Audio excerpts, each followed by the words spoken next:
Donkey of the Day. Look at these donkeys. Bunch of jackasses. For the Donkey of the Day. That's pretty funny. Charlemagne the devil? The Breakfast Club.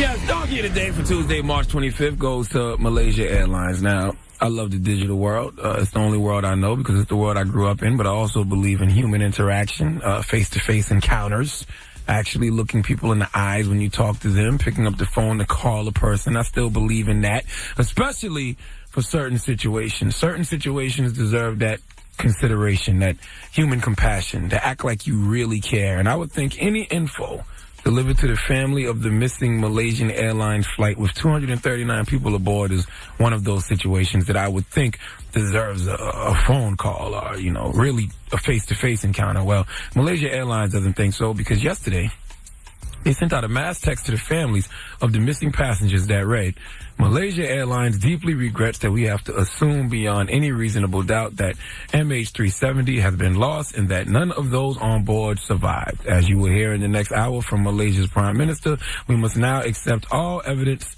suggests the plane went down in the southern Indian Ocean. Really? Really? You could have called. You could have sent a letter. At least if I receive a letter, I can stare at the letter before I open it and prepare myself for what probably is going to be bad news. How about call the families down to a location, hold a press conference just for the families of the passengers and tell them in person. It's certain things you should never, ever receive in a text message. I don't want to get positive results for incurable STDs via text message. I don't want God to send me a text message and tell us Jesus is returning and Armageddon has begun. And I definitely don't want Malaysia Airlines to text me and tell me that someone I loved is dead.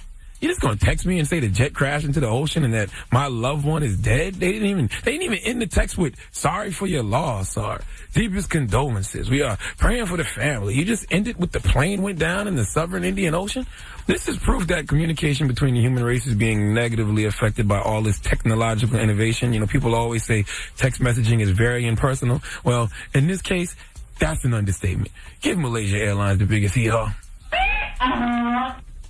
Yeah, that's ridiculous. What happened to the day when they call all the family members one by one? Yeah, that was foul. Can you fake care just for a couple more days? Just fake care enough to at least pick up the phone and say, hey, Mr. Such and Such, Mrs. Such and Such, we're sorry to inform you that. Yeah. You know what I mean? Just don't send me a mass text like here. The Breakfast Club.